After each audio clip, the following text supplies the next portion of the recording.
Well, good morning. My voice will probably sound a little bit different or a bit weird at times. I couldn't really speak yesterday, so just about everything that has happened in the last 3 or 4 days has tried to stop me reading, tried to stop me spending time on the ministry, spending time on the channel. It's been a full-blown set of affairs, I'll say. But here I am, after much encouragement from the Lord this morning. I wasn't going to come on, but we have those days, right? We have those days where we just feel like we're almost defeated because the warfare is intense, because the enemy doesn't want us to fulfill our obligations. He doesn't want us to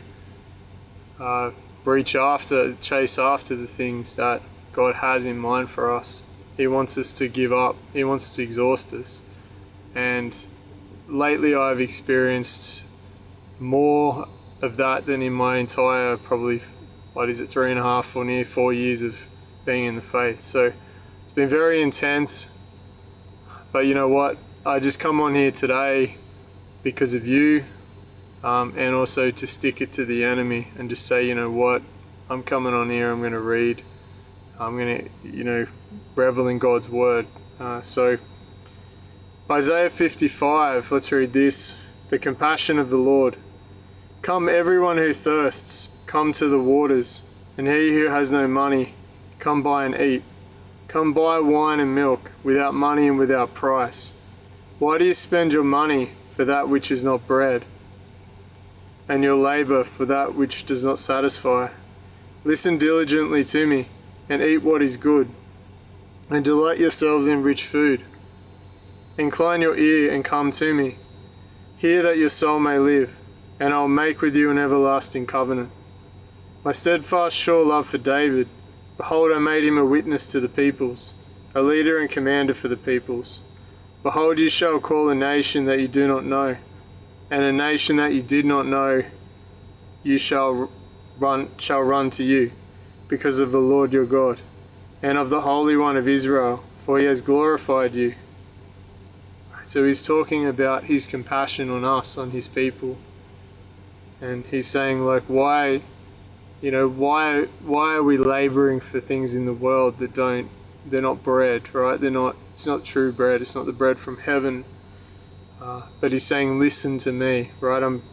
I made this covenant with David. I made him a witness to the nations. This is what I did for him, and I'll do it for you.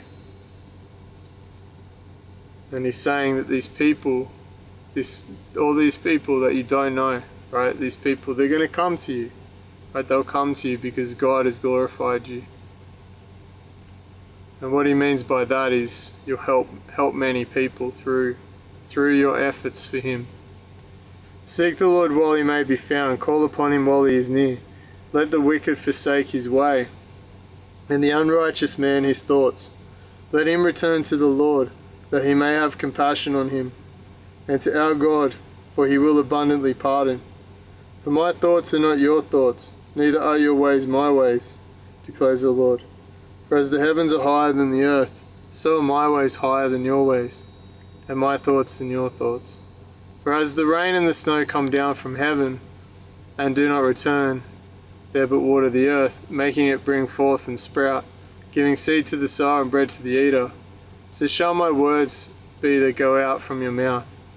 It shall not return to me empty, but it shall accomplish that which I purpose, and shall succeed in the thing for which I sent it. For you shall go out in joy, and be led forth in peace. The mountains and the hills before you shall break forth into singing, and all the trees of the field shall clap their hands. Instead of the thorn shall come up the cypress, instead of the briar shall come up the myrtle, and it shall make a name for the Lord, an everlasting sign that shall not be cut off. A few things that I've learnt in the last few weeks is that we have a choice, right?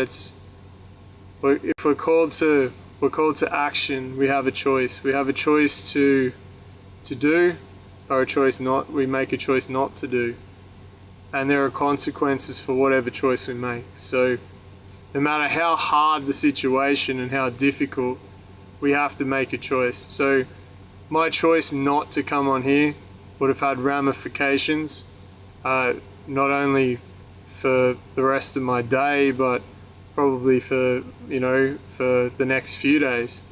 And therefore, if I make that decision to come on and read, I know it's the right decision. If I make that decision to come on and work, I know it's the right decision. If I make the decision to be bedbound and just, stuck there and unable to move, then I make that decision. So therefore, this is the difficult thing about our journey, is that we're going to be put through so great a pressure that the easy decision will be just to give up. It'll be just to not move. It'll be just to say, oh, I'll do it tomorrow or the day after. That's how the enemy wins, and we can't let him win. We can't let him do that. So therefore, we have to keep turning up. We have to keep showing up, no matter what that means. Like, I had such a difficult day yesterday reposting those videos, because each time I'd go to post one, some new copyright identification will come up that wasn't there before. Right, so I kept finding new things or new reasons to knock back my video, so I had to keep editing it. I think I reviewed it like 6 times. Right, so each time I edited it, I had to rewatch it, and then I finally got it up there and I saw that there were some errors in it. Just visual, no big deal.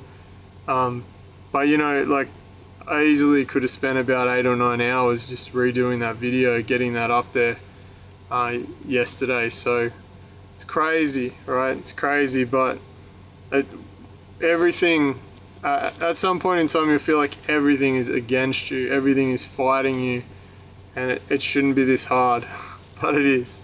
It is. So let's start reading, and let's finish up the book of Acts. We've got 2 chapters to go, and then we're on to the next book. So this will only be a short reading today for anyone joining, but it's better to come on and read than not read. So, okay, just allow me to bring this up in a second.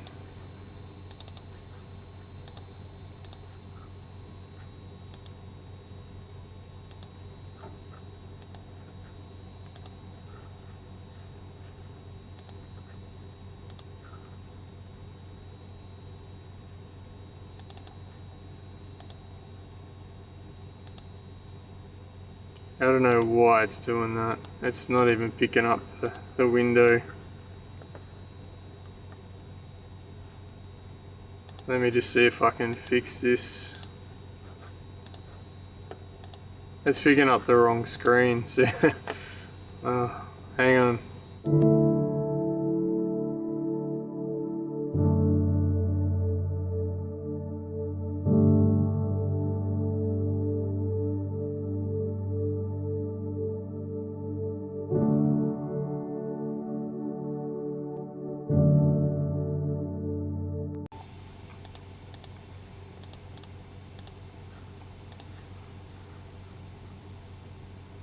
That should have it now, hopefully. No? Yay. There we go. Fine example. Alright. Acts 27. Paul sails for Rome, and when it was decided that we should sail for Italy, they delivered Paul and some other prisoners to a centurion of the Augustan cohort named Julius. And embarking in a ship of Adramyttium, which was about to sail to the ports along the coast of Asia, we put to sea, accompanied by Aristarchus, a Macedonian from Thessalonica. The next day we put in at Sidon, and Julius treated Paul kindly, and gave him leave to go to his friends and be cared for. And putting out to sea from there, we sailed under the lee of Cyprus, because the winds were against us.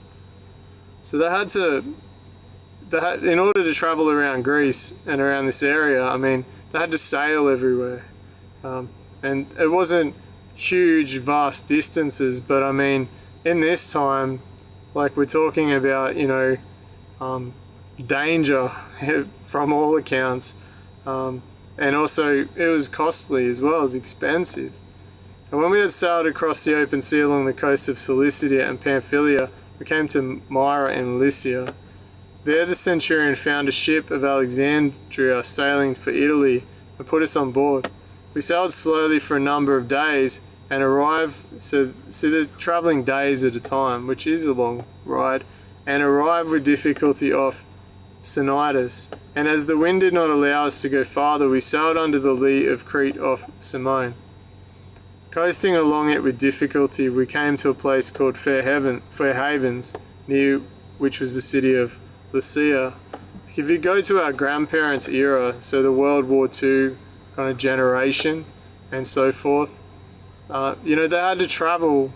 If you speak to your grandparents, or if you spoke to your grandparents, if they're not around anymore, they'd tell you stories about how they used to come on a ship for weeks or sometimes even months just to get to Australia or get to whatever country they were going to. And yeah, I remember my grandparents telling me about that story. Can you imagine just spending like weeks or months on a ship? It's hard enough spending a day or two on a ship. And if you've ever been on a cruise ship, it may or may not be for you, but it can feel like a long time to be out at sea.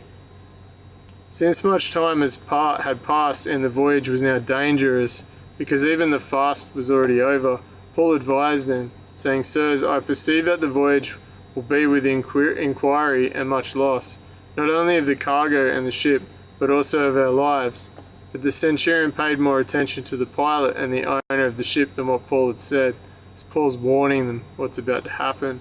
Because the harbour was not suitable to spend the winter in, the majority decided to put out to sea from there, on the chance that somehow they could reach Phoenix, a harbour of Crete, facing both southwest and northwest, and spend the winter there. This is one thing about the Bible that I love, is that it's a total detailed account of all of this history, of all these journeys and all these things. And if we actually took the time to map out Paul's journey, there's so much information here. Yet people still accuse the Bible of being written or falsely written by man, which is crazy. I'm just going to join the stream here. I haven't actually got it up on the screen, I just realized, so I can't see if anyone comments. Yeah, so the point being is that there's so much history here, there's so many details here, so many wonderful things that we can learn, but people will still say that it's written by a man, that that's not a true account of what happened, it's all make-believe. The storm at sea. Now when the south wind blew gently, supposing that they had obtained their purpose, they weighed anchor and sailed along Crete, close to the shore. But soon a tempestuous wind, called the northeaster, struck down from the land, and when the ship was caught and could not face the wind, we gave way to it and were driven along, running under the lee of a small island called Cauda. We managed with difficulty to secure the ship's boat. After hoisting it up, they used supports to undergird the ship, and fearing that they would run aground on the Syrtis, they lowered the gear, and thus they were driven along. Since we were violently storm-tossed, they began the next day to jettison the cargo, so they're throwing it out. And on the third day they threw the ship's tackle overboard with their own hands. When neither sun nor stars appeared for many days, and no small tempest lay on us, all our hope of our being saved was at last abandoned. So literally, like, the whole sky is just cloud. There's just a massive storm around them. They're basically being, they're getting thrown around so much that they're throwing all their weight over, just because water's coming in everywhere. So they're trying to stop all the water coming in. They're trying to stop being, over flooded by the water. And so it must have been some experience. Since they had been without food for a long time, Paul stood up among them and said, "Men, you should have listened to me and not have set sail from Crete and incurred this injury and loss. Yet now I urge you to take heart, for there will be no loss of life among you, but only of the ship. For this very night there stood before me an angel of the God, to whom I belong and whom I worship. And he said, 'Do not be afraid, Paul, you must stand before Caesar. And behold, God has granted you all those who sail with you. So take heart, men, for I have faith in God, that it will be exactly as I've been told.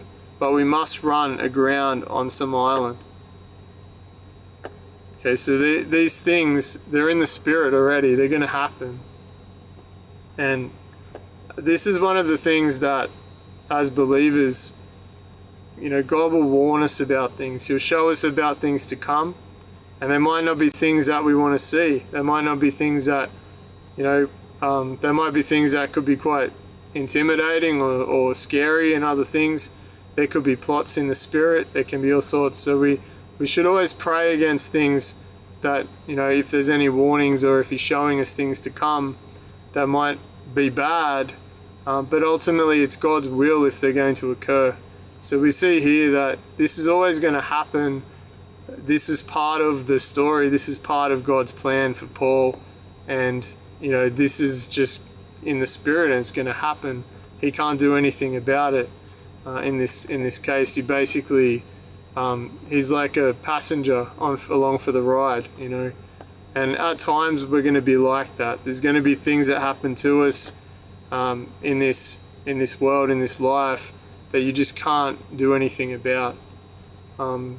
Personally, I've experienced some things that were not pleasant, and I haven't spoken about them publicly, but they were very unpleasant.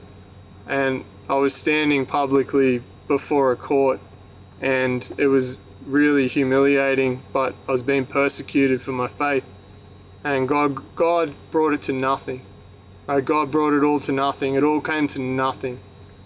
And there were people that sought to do that to me intentionally, on purpose. And you know what? I've forgiven them. I've forgiven them for what they did to me. But God did that, right? And that whole situation, I felt out of control. I couldn't do anything. And I just had to, keep turning up. I had to keep going. And as I kept going, God brought it all to nothing. So whatever situation you get into, whether it's a shipwreck or whether your life becomes a shipwreck or other things that happen, know that God's doing it all right for a purpose. He's doing it all for a purpose, and he'll make sure, as he says in his word, things will come to nothing. And that's absolutely, and maybe you can share the details one day, but it's not appropriate to at this time. But the point is part of my testimony that, I've stood in that situation, and you know what? It's the worst. It's like your world comes crashing down, but it came to nothing, right? It absolutely, any plots that happen in the spirit realm, pray against them, as they're happening to you, and God will stand with the innocent party, right? He'll stand with the party that's done nothing, and has clean hands, and it'll come to nothing. When the 14th night had come, as we were being driven across the Adriatic Sea, about midnight, the sailors suspected that they were nearing land. So they took a sounding and found 20 fathoms. A little farther on, they took a sounding again and found 15 fathoms. And fearing that we might run on the rocks, they let down 4 anchors from the stern and prayed for day to come. And as the sailors were seeking to escape from the ship and had lowered the ship's boat into the sea, under pretense of laying out anchors from the bow, Paul said to the centurion and the soldiers, "Unless these men stay in the ship, you cannot be saved." Then the soldiers cut away the ropes of the ship's boat and let it go, so the boat is done. As day was about to dawn, Paul urged them all to take some food, saying, "Today is the 14th day that you have continued in suspense, and without food, having taken nothing. Therefore I urge you to take some food, for it will give you strength. For not a hair is to perish from the head of any of you. And when he had said these things, he took bread, and giving thanks to the God in the presence of all, he broke it and began to eat. Then they were all were encouraged and ate some food themselves. We were in all 276 persons in the ship. That's a lot of people on a ship. And when they had eaten enough, they lightened the ship, throwing out the wheat into the sea. That's a huge number of people on a ship. Like, if you think about it, I'm not sure what size this ship would have been, but that's a lot of people. The shipwreck. Now when it was day, they did not recognize the land, but they noticed a bay with a beach, on which they planned, if possible, to run the ship ashore. So they cast off the anchors and left them in the sea, at the same time loosening the ropes that tied the rudders, and left them in the sea. Oh, sorry, I just read that bit. loosening the ropes that tied with rudders. Then hoisting the foresail to the wind, they made for the beach. But striking a reef, they ran the vessel aground. The bow stuck and remained immovable, and the stern was being broken up by the surf. The soldiers' plan was to kill the prisoners, lest any should swim away and escape. But the centurion, wishing to save Paul, kept them from carrying out their plan. He ordered those who could swim to jump overboard first and make for the land, and the rest on planks or on pieces of the ship. And so it was that all were brought safely to land. It was something that came over me last night and during this battle that I've been talking about, and we all go through it. But it was just this gratefulness. It was actually early this morning. As this gratefulness, I felt so grateful for everything I had. I was just sitting there, and it dawned on me, and I got upset, and I felt so grateful. I was like, just to have food, just to have like a place to be.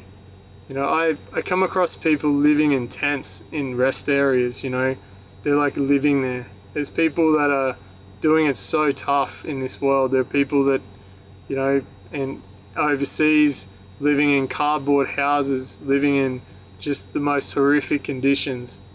And yet we're fortunate to have what we have. So when it comes back to it, like, we look at all these things that are happening to us, and really, at the end of the day, it's the struggle of this fallen world that we see all around us, this brokenness in this world, in this place. And it's deeply sad. It's deeply sad to see it.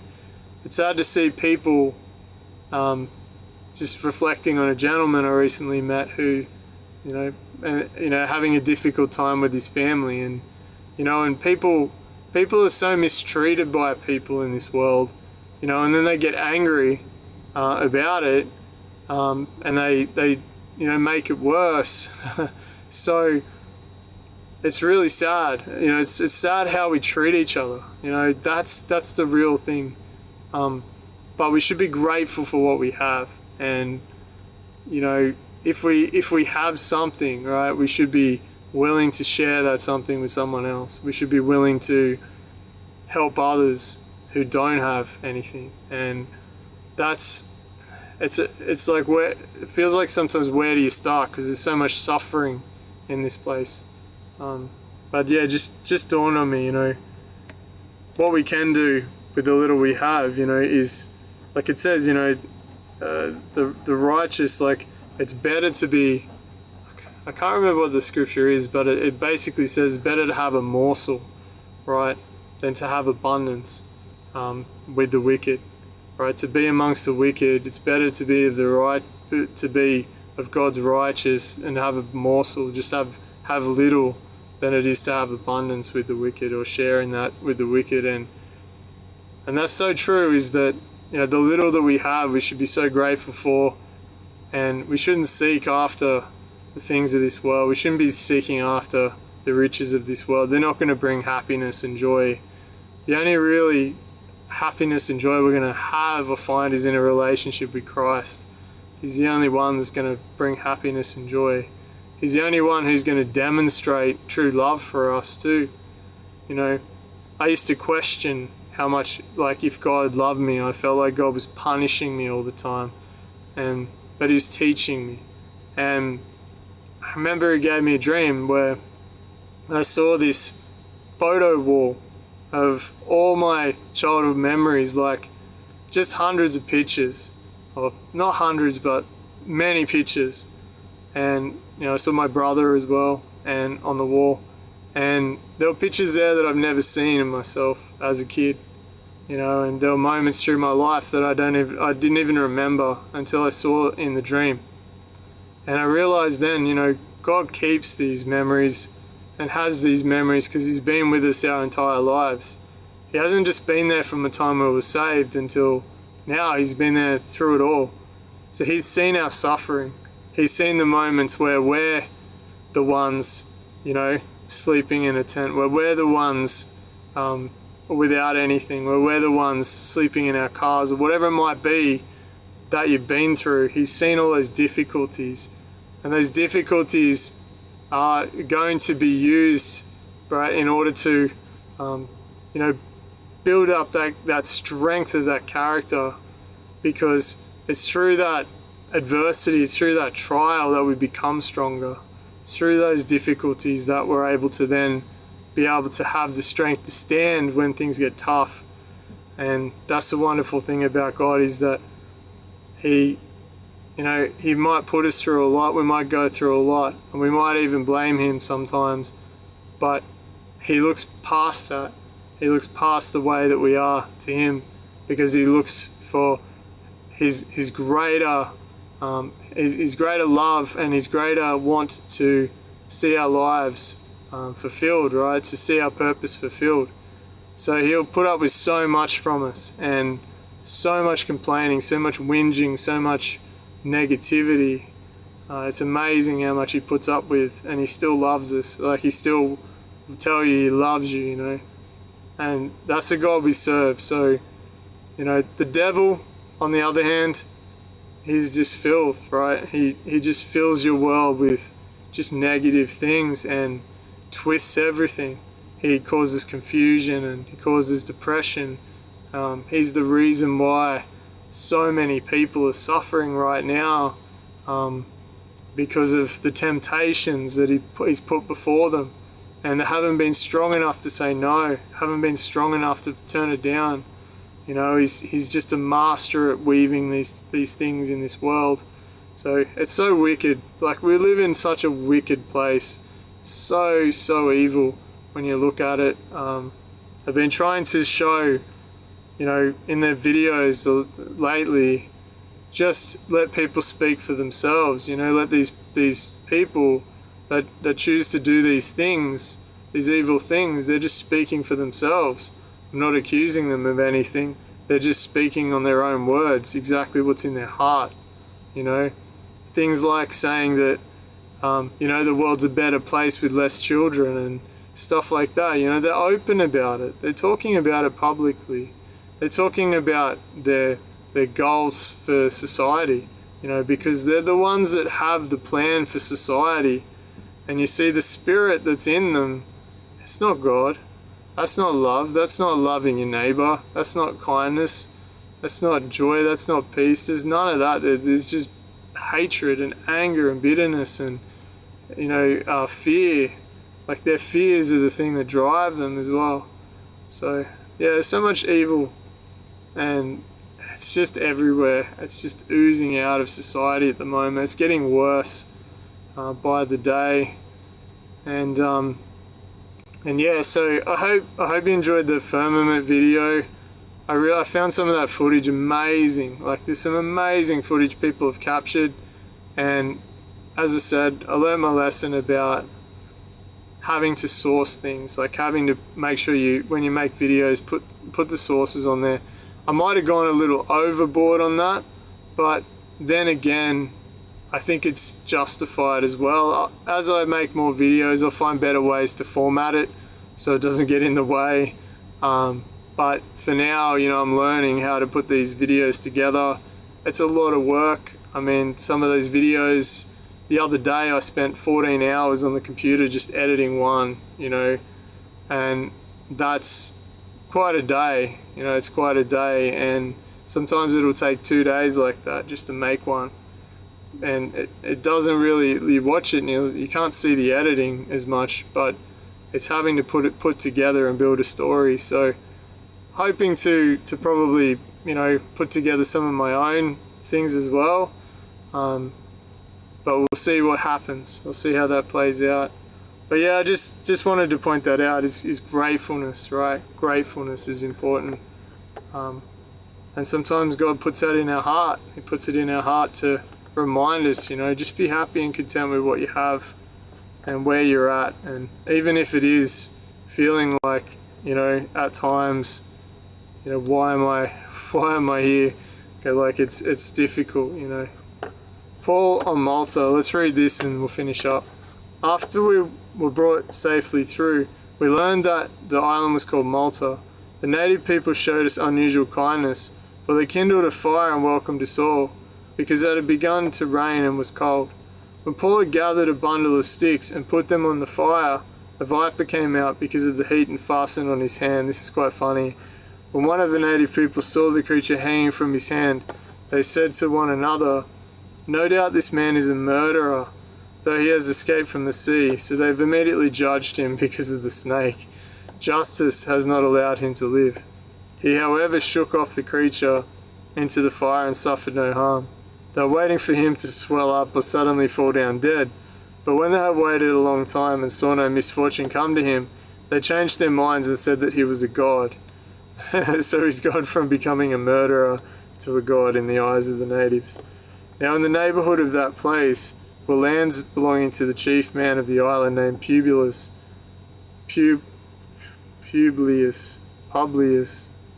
I don't know, who received us and entertained us hospitably for 3 days. It happened that the father of Publius lay sick with fever and dysentery, and Paul visited him and prayed, and putting his hands on him, healed him. And when this had taken place, the rest of the people on the island who had diseases also came and were cured. They also honored us greatly. And when we were about to sail, they put on board whatever we needed. Paul arrives at Rome.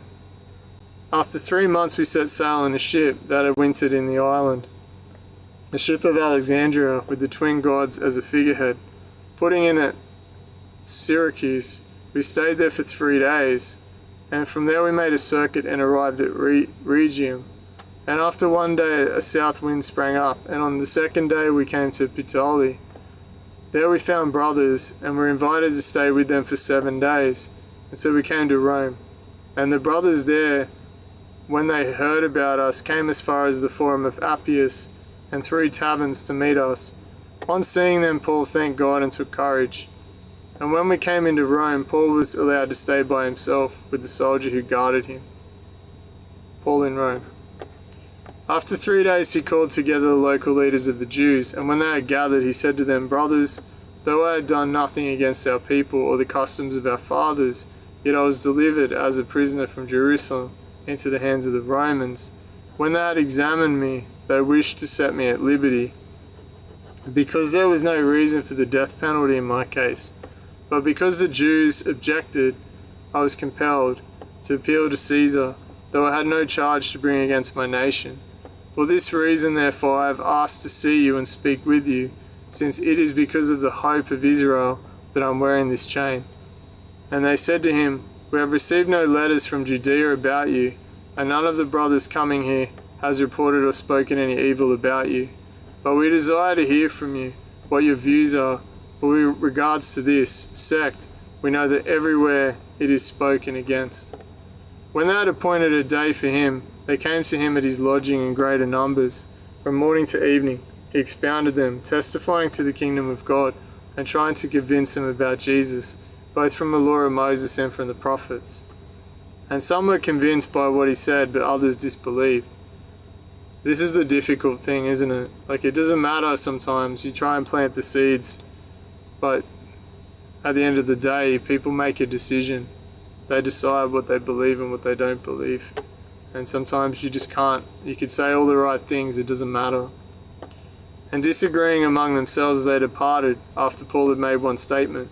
The Holy Spirit was right in saying to your fathers through Isaiah the prophet, go to this people and say, you will indeed hear but never understand, and you will indeed see but never perceive.